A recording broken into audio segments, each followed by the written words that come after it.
First, most important, look, we are now 5 months into the coronavirus crisis. The most central thing we can do in New York City is keep ourselves healthy, keep the infection rate low in this city. If we get that part right, and New Yorkers have been heroes fighting back against this disease, we keep this at a low level, everything else becomes possible. Restarting our city, restarting our economy, it all depends on this. So we're going to talk about several things today, but one very, very important piece of the equation is the offense here, the force that we've put together to fight back against the disease, the test and trace core. We're going to talk about the latest on that and how it's helping us keep that infection level low. But I want to first talk about a couple of other really important pieces that are happening today that we need to talk about. First of all, the question of evictions. This is on the minds of thousands and thousands of New Yorkers, people just trying to keep a roof over their head.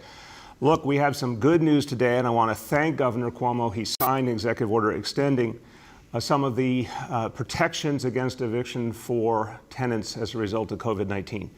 Now, we need the court system to play their role, so I'm calling on the state court system, please aggressively follow up on this executive order to protect tenants who simply can't pay the rent because they lost their income due to the greatest crisis in generations. We need the court system to come in, and then we need the state in general to address the bigger questions here. These eviction moratoriums should not be something that just has to be renewed all the time. This needs to be ongoing for the extent of this crisis, and then for several months thereafter as people hopefully consistently get back on their feet and have the money to pay the rent. But really what we need is part of the stimulus. We need tenant assistance, we need rental assistance to help people get by. And we need the state to pass a law giving tenants the ability to pay the rent when they can. If they don't have any income, what can they do? But for those who don't have income, giving them the opportunity to go on a payment plan and pay back when they do. That's right for tenants and landlords alike. We need state action on that front. Now, let's talk about so much that's happened the last few days with the storm that hit this city, Isaias. First of all, the ongoing power outages. This is an unacceptable situation. Con Ed continues to be unclear in their response. And this is something we've seen before, and I really wish Con Ed would get the memo that they have to be clearer in their game plan for New Yorkers. People are depending on this power. The power has come back on consistently. I want to give that credit, but what I'm not happy about is a lack of clarity and speed about the next steps for the people of the 5 boroughs. So right now, just about 57,000 households do not have power in New York City as a result of the storm earlier in the week. From the latest we've heard from Con Ed, they are still sticking to the notion they will add another 15 to 20,000 restorations today. So another 15 to 20,000 homes will get their power back today based on the estimates we've gotten from Con Ed. I want to see that number greatly intensify. Telling people by the end of Sunday is not a good answer. We need to see that speed up, or certainly for the vast majority of households. And we'll keep Con Ed's feet to the fire, and we have urged them to move faster, but also offered whatever help they need. Also, you should know, totally separate from the storm earlier in the week, there was an early morning outage affecting over 100,000 customers. That is a new outage. It appears to have been weather-related from weather activity last night, but all of those customers have been restored. So that was a very brief outage. Now, there's other damage, of course, from the storm. This was the worst winds we had seen since Sandy, and we saw the worst wind damage since Sandy.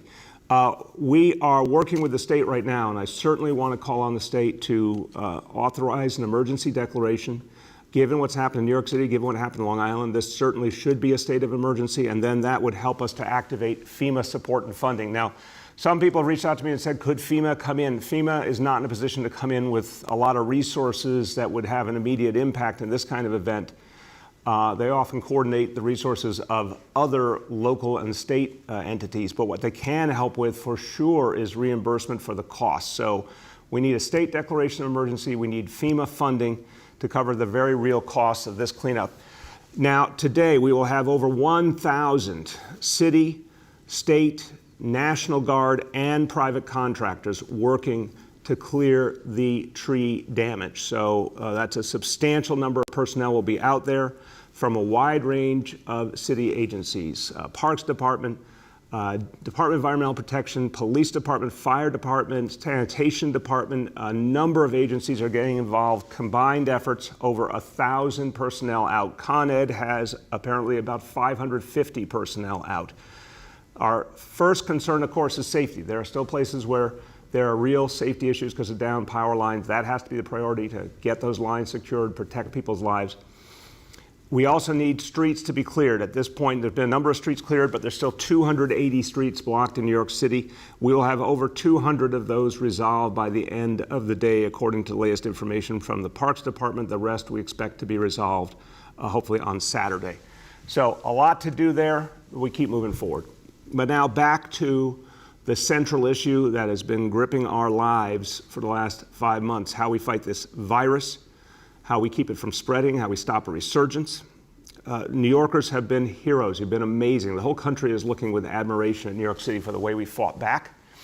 And test and trace is a crucial piece of the equation. Again, this is this army of over 3,000 hard-working people out there every day in communities, on the phones, finding people, helping people, reaching people, literally stopping thousands of new infections with their work. And it's an army that's growing. And part of the magic here is not just to say, we need you to get tested, but also if you are testing positive, to get you the help you need if you have to safely separate from others. So amazing hit rate so far, amazing success. 92% of all positive cases have been reached. Thousands, we now estimate over 5,000 potential coronavirus cases averted, meaning 5,000 more people who would have been infected were not, because the folks who tested positive were safely separated from the folks around them. But we got a lot more to do. We know big things coming on. Flu season's coming, colder weather, people more indoors, school coming back, a lot ahead. So test and trace will be more important than ever. And when test and trace calls you, it means someone is calling, not only trying to stop the disease from spreading and protect you and your family, but they're trying to give you help that if you need to safely separate, we will be with you every step of the way. And leading the charge, the leader of this piece of the effort, making sure that people get smart, compassionate, resourceful care for whatever they need to get through that period of isolation and get healthy again. The director of the Take Care initiative of Test and Trace, Dr. Amanda Johnson. Welcome, doctor. Thank you so much, Mr. Mayor. As the mayor mentioned, the Take Care arm of the Test and Trace Corps is responsible for ensuring that New Yorkers have what they need to safely separate. To date, this program has looked like helping New Yorkers connect with a hotel so that they have a physical space and the amenities that they need to prevent spreading the virus to their loved ones, their roommates, their family, their friends. And for New Yorkers who choose to complete isolation or quarantine at home, we'll deliver you the services that you need to do so from the comfort of your own home. We are really pleased to announce that starting next week, we'll actually be able to deliver you the supplies that you need to complete your safe separation in the form of our Take Care package. So I'm going to walk you through the contents of this package, some of which are going to be familiar to you.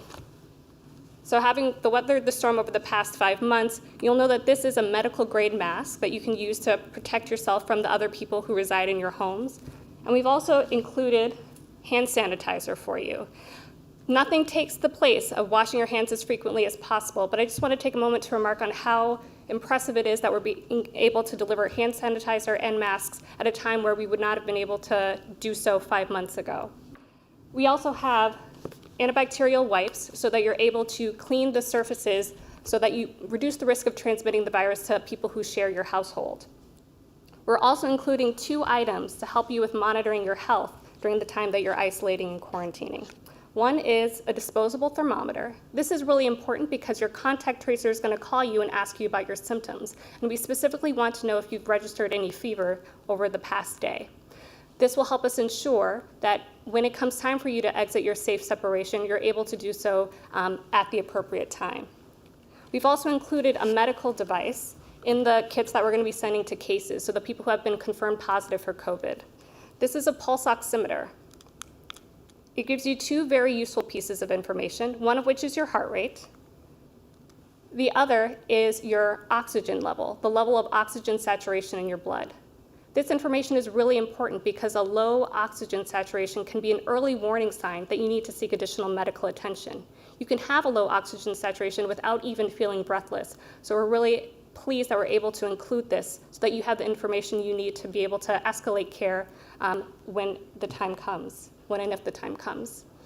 We've also, through the generosity of a couple of donors, been able to include a couple things to make the duration of safe separation more engaging and more productive. So we're really appreciative to Kind for the inclusion of a couple of Kind bars in the Take Care package. And we'd also like to thank Microsoft for providing information about how to access online workshops and training. I know that was a lot of information, but we've also included a booklet in the Take Care package so that you can go over the resources that are included and also find information about how to connect with other services that you might need during the time of your safe separation. This package is going to be translated into 13 additional languages as well. We understand that being able to safely separate comes down to more than just tools. It's about building relationships with your contact tracer, with your resource navigator, so that they can help you get the services that you need to safely separate, particularly if you choose to do so at home. We're really proud of the work that the 15 community-based organizations who form our core of over 200 resource navigators, for the relationships they've built to help people get the services they need while they're safely separating at home. These tireless 200+ resource navigators have fielded over 8,000 calls to people who have needed services, people who have reached out to us during this really critical time. They've been able to connect individuals to about 5,000+ city services, including prescription medication delivery, as well as mental health services. And we've been able to enable 2,000 individuals to receive food delivery in their homes.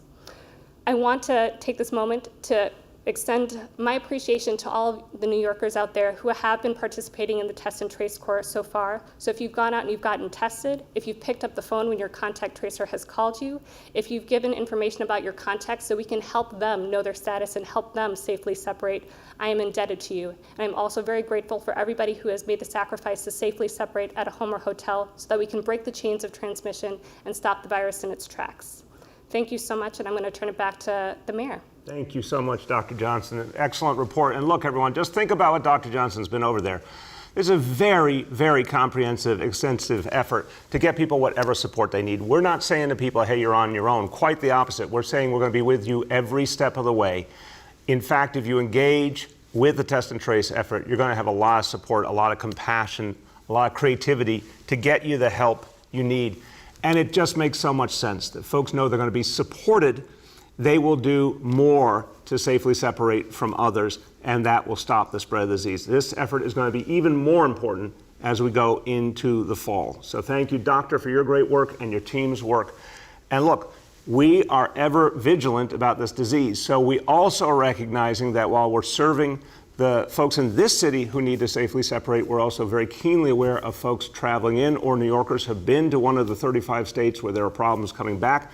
They need the test and trace core too. They need support in quarantining. They need information. And we're going to do that in a lot of ways. One of the things we're doing is our checkpoints. We announced them earlier this week, and this is crucial. This is both to help people, give them information, let them know how important it is if they're in the situation according to state law where they should quarantine, that this is how you do it, and this is the help you will receive. But it also will spread the word to all New Yorkers and all visitors that this is really, really serious. So the checkpoints began with that clear message, positive message, we're here to help, but we got to make sure everyone takes this seriously. I want to thank everyone at the Sheriff's Office. They've been doing an outstanding job. The first stops were about 200 vehicles just as a test run. That number is going to grow greatly this weekend, but unquestionably it will help to reach thousands and thousands of people as individuals, but I think millions of people get the message because of these checkpoints that these quarantines must be honored for the good of all. Let me take us now to our daily indicators. And again, this makes the point how the discipline, the focus, the hard work of New Yorkers, everything we've been doing, including test and trace especially, is keeping these numbers low. So first, daily number of people admitted to hospitals for suspected COVID-19, threshold 200 patients. Today's report, 79 patients. Number two, daily number of health and hospitals ICUs, 375 patients is the threshold, 302 is the number today. And most importantly, people testing positive citywide for COVID, threshold 15%, today's report 1%. excellent number, and congratulations to all. And a few words now in Spanish. Nuestra ciudad todavía se está recuperando del daño causado por la tormenta tropical Isaías. Todos estamos trabajando duro para restaurar la energía y limpiar los árboles caídos. Queremos que todos los neoyorquinos estén seguros durante y después de las tormentas. And with that, we'll turn to our colleagues in the media. Please let me know the name and outlet of each journalist. Hi, all. We have with us here today Dr. Amanda Johnson, Director of Take Care in the Test and Trace Corps, Deputy Mayor for Operations, Anglin, Parks Commissioner Silver, Emergency Management Commissioner Criswell, Sheriff Fucito, and Senior Advisor Dr. Varma. With that, I'll start with Dave Evans from ABC 7. Dave, are you there? Dave? Yes, I'm here. Can you hear? There you go. How you doing, Dave? I'm fine, Mayor. Hey, I wanted to ask you, first of all, a question about the schools. It sounds like we may have some news from the governor later. I don't know how earth-shattering it's going to be, but I just wanted to see your reaction in that it sounds like it's going to be a region-by-region thing, what the metric is for each region of the number of people with the infection rate. So we could have the schools in Albany, I guess, open, and maybe the schools in New York City not open. But the word is to proceed and act as if we are going to have in classroom school this fall. But if that metric ticks up and we have a lot of people infected, then I guess he gets to pull the plug in September. Is that your understanding of what's going to be happening? Dave, appreciate the question. It's on everyone's minds. I'm not going to comment until we get the formal decisions from the state. But there's been a lot of close collaboration between the state and the city on the notion of tough thresholds in general during the coronavirus crisis. There's been real unity on the notion that we were going to be very careful and tough in deciding when to proceed through each phase. We went through phases 1, 2, 3, 4 on time, but with exceptions, and the city and state were unified on those exceptions. On the schools, I've already said I want to hold New York City schools to a very tough standard, and that is that 3% standard over a 7-day period. If our average goes above 3% infection in New York City, we would not open schools. If it happened during the school year, we would close them. So, I believe we're all going to be unified on that and vigilant. We need to open schools because we know just extraordinary number. We have 1.1 million school kids. And 3/4 of our families have said they want their kids back in school. They want that support. They want the kids to do better educationally than they can do remotely. They want everything that goes with school, the social development, the mental health services, physical health services, food. It's our obligation to do our very best for parents and families. But we're going to work with the state to figure out what's safe. That's what counts most. Go ahead. So my second question is also to do with schools. I think today is the day that parents have to decide if their kids are going to stay home and learn completely online and not go into the classroom. But my question is, I know you probably have heard this before, it's kind of difficult to make that decision, isn't it, if the parents don't really know what the classroom situation is going to look like this fall, like how many days, how safe it is, all those things. Well, I'd say a couple things. And I was a public school parent for the entire education of both my kids, so I certainly can relate to the many, many things parents are going through now and made so much worse by the pandemic. It's really tough for parents. But I also think New York City parents are realists. They understand we've gone through a disruption like never before, and it's not going to look like a normal year. Here's the deal. People have till the end of the day to indicate if they want to go with all remote from the beginning. We'll talk about that Monday. We'll give an update once those numbers are tabulated. Of course, at any point, parents can make that decision, and they can go to remote pretty much instantly along the way if they need to. But we also know, again, a survey of 400,000 parents is unheard of to get that kind of response rate, that most parents by far want their kids back in school. They understand it's going to be blended learning for the short term. And Dave, I'll keep saying this is not forever. 5 months, 6 months, 7 months, I don't know exactly when, but there's going to be a day when there's a vaccine and kids have it and things go back to normal. This is, I hope, only part of our school year we're talking about that gets affected by the coronavirus. But if thinking through the perspective of parents, I'd say this. Right now, if you choose to have your kids in school, it's going to be some days a week. In the course of the next couple of weeks, you're going to get all the details about your school's schedule template and then your individual child's schedule. You know that we're going to be providing childcare for as many people as we can. We're going to continue to try and build that number up. And parents are going to use all the resources of their command. Their family, friends, fellow parents are all going to work together. It will not be easy.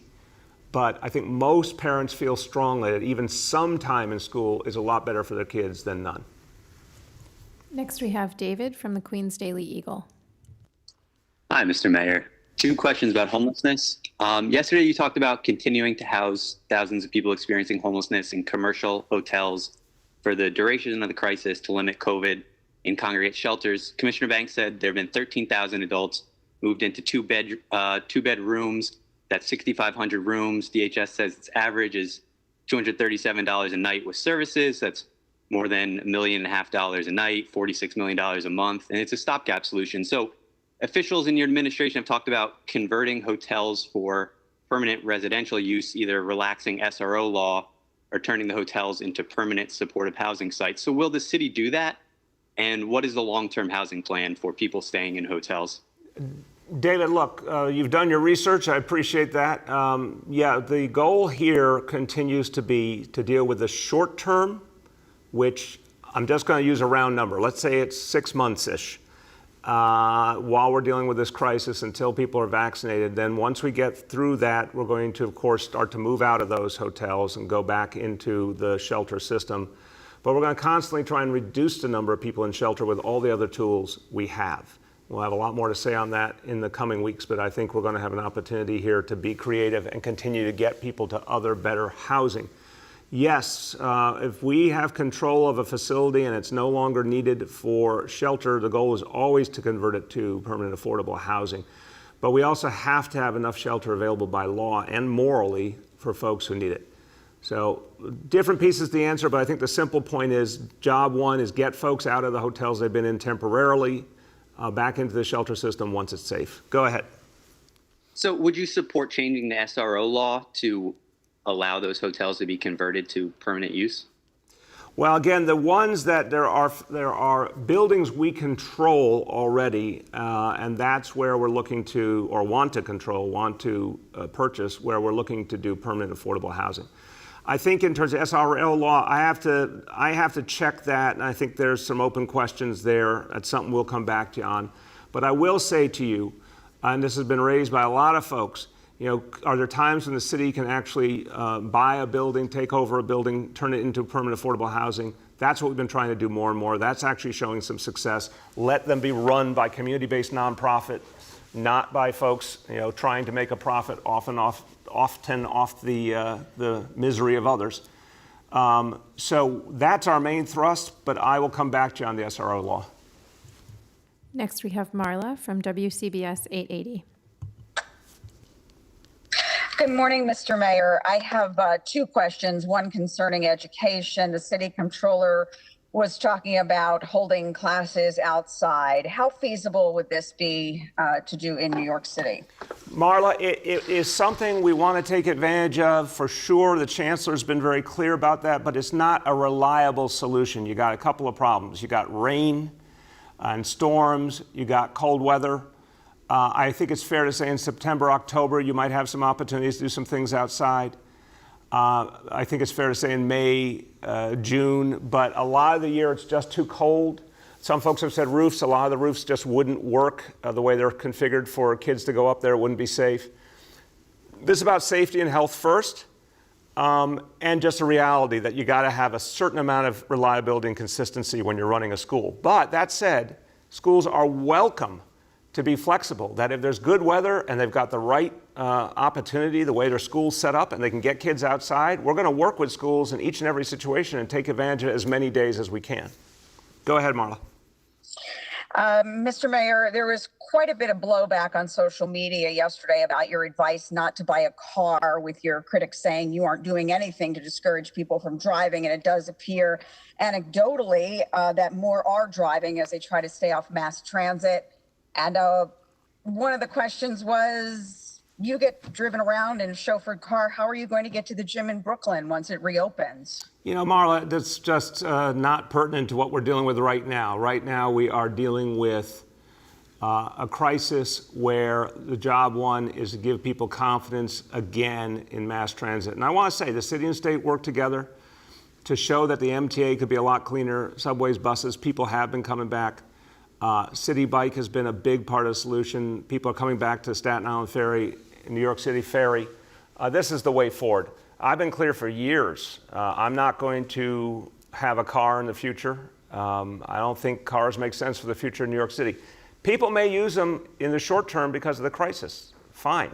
But this is a crisis, again, that could be over in a half year, give or take. Then we got to continue to deepen our commitment to mass transit and other options because that's the future of the city.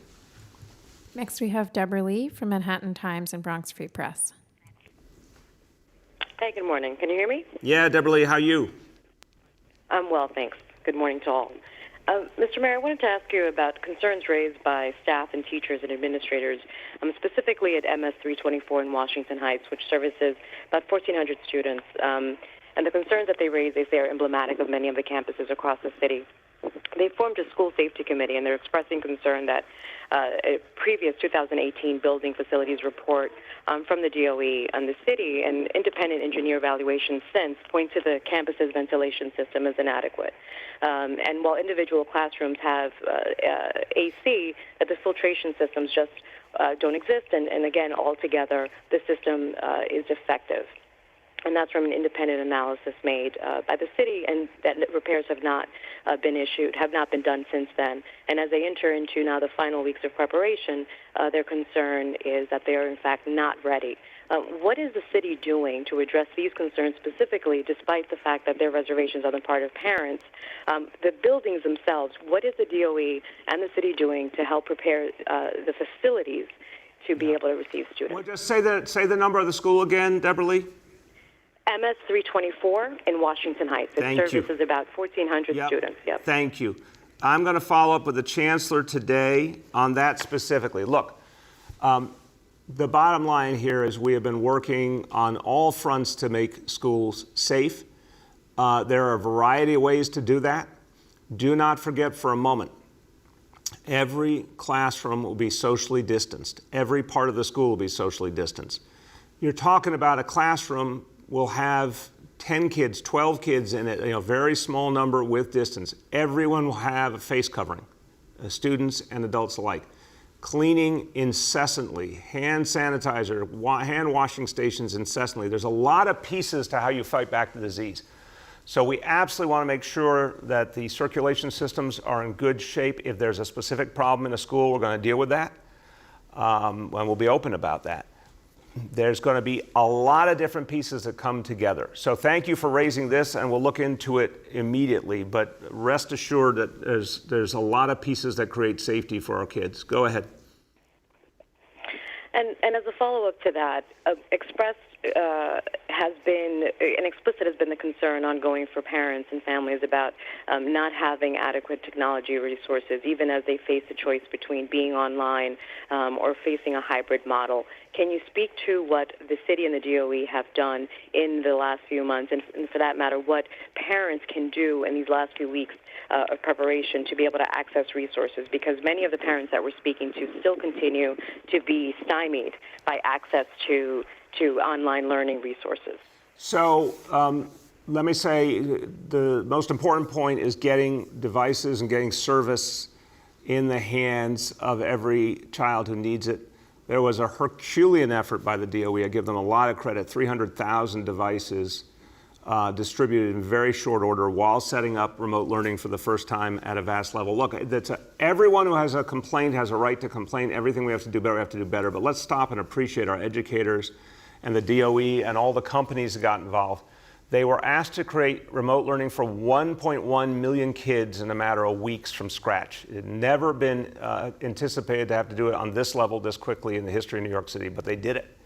Imperfect, yes, but they did it. 300,000 devices distributed in a matter of weeks. One of the most actually direct ways of addressing the digital divide we've also seen in New York City's history. But any kid who doesn't have a device will get one for free. Any device that's not working will be replaced. Anyone who doesn't have service will get service. The same methodology for letting the DOE know if you need it is there, and anyone who's not sure can simply call 311. But that's going to be an ongoing effort. I've heard a few people say, oh, what if a device breaks? We'll replace it. It's as simple as that. Next, we have Emma from the New York Times. Hi, Mayor. I know I've been harping on this issue, but I wanted to talk with you about testing again. You had asked me to go to a city site if we needed a testing again, and we did. We've been waiting for the results for 2 weeks. So it seems very critical to the school's plan to have testing that with short turnaround times. What do you say to parents whose kid has a runny nose or a fever and they want to get tested? Well, first of all, I appreciate the question, Emma. It's so important. I'm very sorry what you've been through, and I honestly don't understand where the breakdown is. Which site do you mind saying which site you went to? Yeah, we went to Highbridge Pool, which is a Health and Hospitals run site, but they send their testing to Quest Diagnostics Lab, which apparently is the one with the slowdown. Right. That's where the problem is. So I spoke to the CEO of Quest yesterday. We had a very productive conversation. You and others went through something absolutely unacceptable. It was directly related to the massive overload that occurred all around the country, the combination of the huge uptick in the disease in other parts of the country, and actually also, ironically, a lot of businesses coming back and putting very intense testing programs into place. So what happened was Quest just got overloaded all over the country, and they were spread thin. They have resolved a lot of that. What we agreed on is over the next week or two, the Quest turnaround for New York City will get to 4 days or less. And that, we obviously want 1 day, 2 day. That's always our goal, but 4 days or less we can work with. But the CEO was quite clear that the worst is behind them. They've added a lot of capacity, and we should not see that problem again. But again, I'm sorry to you and anyone who went through that. Go ahead now. Thanks for that. I appreciate it. But in terms of if it is 4 days, you're just expecting if a child shows symptoms, any symptom related to COVID, they would keep their child home for those 4 days until they can confirm that they don't have the virus. Correct. Yeah, any time you see symptoms, we want, and in fact, we insist that families, I'm saying this as a parent, I would abide by this in a heartbeat. I expect every parent to abide by it. If your child's sick, if your child's showing those symptoms, keep your child home. Keep your child home until they are well, and also, let's get that test. And if it comes back negative, great. If it comes back positive, you gotta go through the whole course of that pause until you come back. Next, we have Henry from Bloomberg. Hello, Mr. Mayor. How are you doing today? I'm doing okay. Henry, how about you? I'm doing pretty well. I want to get back. Have you heard from the governor on what his decision is going to be, or is he withholding this as a big surprise?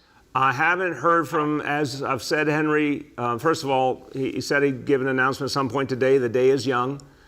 There's been a lot of communication. Our teams are talking constantly, really constantly, on a whole host of things.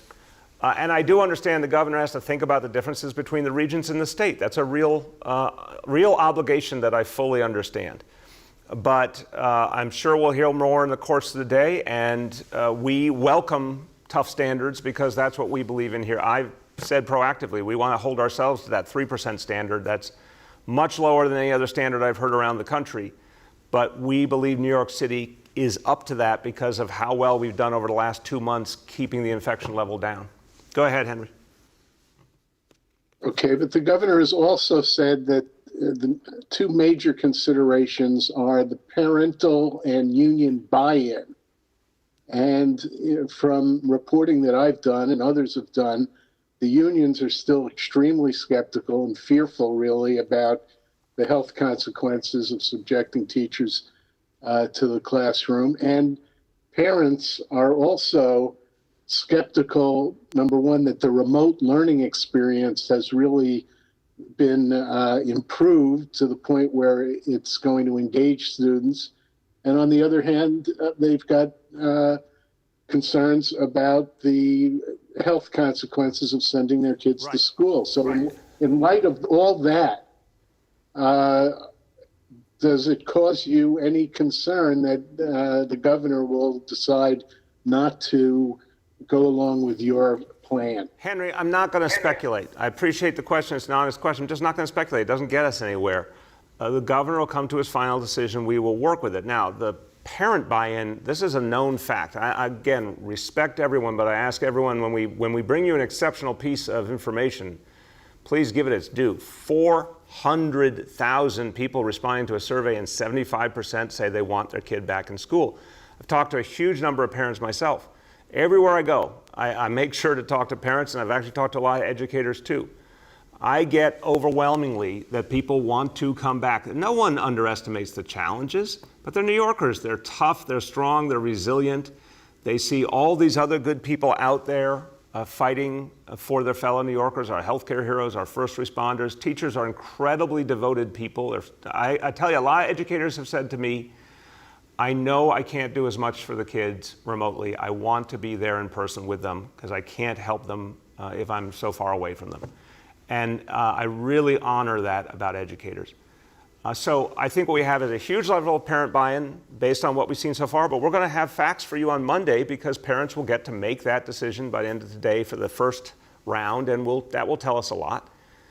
And then we've been working with the unions daily to address a whole host of issues, and there's still a long time on the clock here to keep addressing those issues. So I feel strongly we can bring the pieces together. Because it's the right thing to do. It's the right thing to do for our kids. It's the right thing to do for our city. And we're going to keep working to make sure it's safe. Last two for today. Next, we have Gersh from Streets Blog. Hello, Mr. Mayor. Thank you for taking the call. It's about to ask one of the easiest, most basic questions I've ever asked you. On this call, on Friday, May 29th, Police Commissioner Shea was asked what percentage of police officers live in the suburbs. He said he didn't know the number offhand, which is fine, and he asked reporters to call the NYPD press office for that number. Now, Mr. Mayor, my outlet has asked for that simple number 6 times. I know other reporters have, and we have not gotten that number. Does it bother you that the NYPD press office won't answer this basic question, among others? It does. I'm glad you're asking it. No, it makes no sense.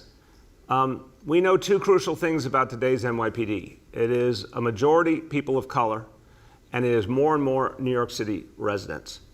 My understanding is we're getting close to a break-even point in terms of folks who live in the city versus suburbs, but I want to get the exact numbers. We will get you that number today. Even if it's a close estimate, we'll get you that number today. But no, you should not have had to ask that so many times. That's crazy.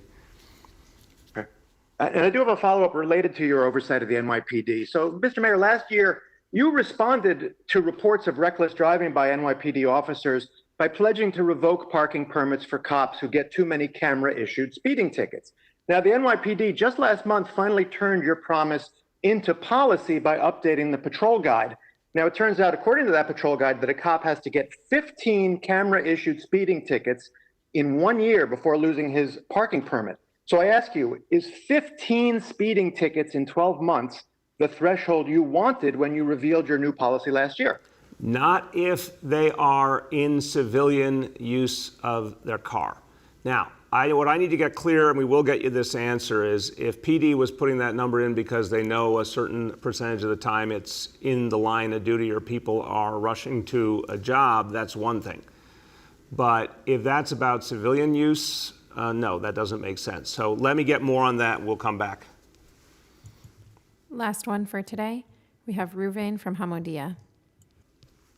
Good morning, Mr. Mayor. I would like to ask you about your comments yesterday opposing the governor's interest in accommodating the wealthy New Yorkers who wanted to leave. You frequently mention how bad the city's financial straits are right now.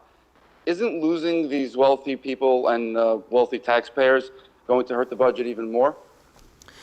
It's a very important question, and I appreciate it. What I'm trying to say, first of all, is let's focus on working people. Let's focus on the millions upon millions of people who do their jobs every day or are fighting to get their jobs back, who need help, who are the backbone of the city, the heart and soul of New York City. They're not going anywhere. They're not fleeing. This is New York. And these are the New Yorkers I'm here to fight for. The wealthy have become more global in many ways, not because of this crisis, long before, much less rooted. They will come, they will go.